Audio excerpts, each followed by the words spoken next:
Hello दोस्तों। हाल ही में आए ऑनरेबल सुप्रीम कोर्ट के जजमेंट ने डाउरी डेथ का स्कोप बढ़ा दिया है और इसके लॉ को कुछ इस तरह इंटरप्रेट किया है कि ये लॉ अब और ज़्यादा पिजन होल नहीं रह गया है। इससे पहले कि हम ये पूरी जजमेंट को समझे, आइए देख लेते हैं कि ये जजमेंट के पीछे मुख्य कारण क्या बना, क्यों ऑनरेबल सुप्रीम कोर्ट को ये आवश्यकता पड़ी कि इसका दायरा बढ़ाया जाए।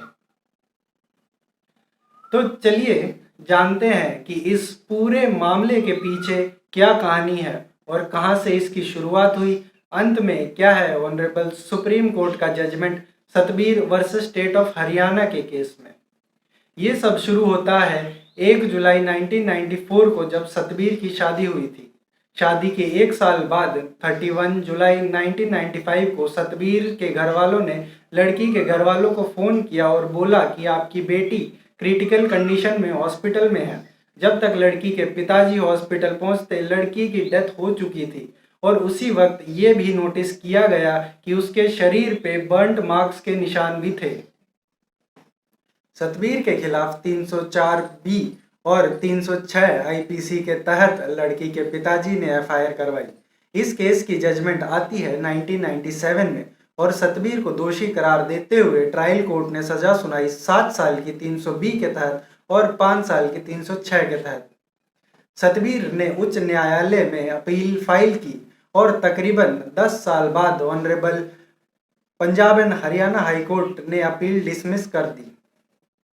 ये 6 नवंबर 2008 की जजमेंट के बाद सतबीर ने एसएलपी फाइल की सुप्रीम कोर्ट में और इस एसएलपी का डिसीजन कुछ ही दिन पहले 28 मई 2021 को आया।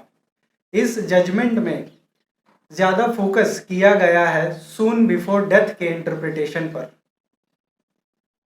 ये अब तक का काफ़ी मिसयूज हो रहा प्रोविज़न था और कोई एक सटीक इंटरप्रिटेशन नहीं थी। एक तरह से हम ये भी कह सकते हैं अब तक इसको लेके दो विचारधाराएं चल रही थी। पहली ये, सून बिफोर डेथ का मतलब होगा इमीडिएटली बिफोर डेथ। यहाँ ये देखा जाएगा कि डेथ से पहले डाउरी की मांग की गई थी या नहीं। दूसरी विचारधारा ये कि सून बिफोर डेथ का मतलब ये नहीं इमीडिएटली बिफोर डेथ। यहाँ इसमें ये देखा जाए कि डेथ का कनेक्शन कहीं ना कहीं डाउरी से था कि नहीं। 28 मई को ऑनरेबल सुप्रीम कोर्ट ने कुछ गाइडलाइंस जारी की डाउरी डेथ से रिलेटेड। तो आइए देखते हैं इन गाइडलाइंस को और समझते हैं कि फ्यूचर में क्या जस्टिस इन केसेस में जल्दी हो पाएगा। जज जब भी जजमेंट सुनाए, हमेशा उनको कानून का उद्देश्य ध्यान रखना होगा, तभी जजमेंट सुनाए। पहले 304 बी आईपीसी के एलिमेंट्स जैसे बर्न्ट मार्क्स, बॉडीली इंजरी, 7 साल के भीतर मृत्यु होना, ये एलिमेंट सेटिस्फाई हों तभी 113 ऑफ एविडेंस एक्ट लगेगा, जिसमें ये कहा है कि अक्यूज्ड तब तक दोषी माना जाएगा तब तक वो खुद को निर्दोष प्रूव ना कर दे। सून बिफोर डेथ का मतलब ये ना समझा जाए कि इमीडिएटली बिफोर डेथ है। मतलब ये कि दूसरी विचारधारा बिल्कुल सही है और डेथ का कनेक्शन देखना है कि डाउरी से रिलेटेड है कि नहीं। इसमें पिजन होल थियोरी को नकारा गया है और कहा है कि डाउरी डेथ का कॉन्सेप्ट बहुत वाइड है। पिजन होल मतलब एक लिमिटेड कॉन्सेप्ट या कोई स्ट्रिक्ट रूल है। जैसे इस इमेज में देख सकते हैं कि लिमिटेड पिजन ही होल्स में बैठ सकते हैं। इस तरह पिजन होल थ्योरी का कॉन्सेप्ट यहाँ डाउरी डेथ के केसेस में अप्लाई नहीं करना है।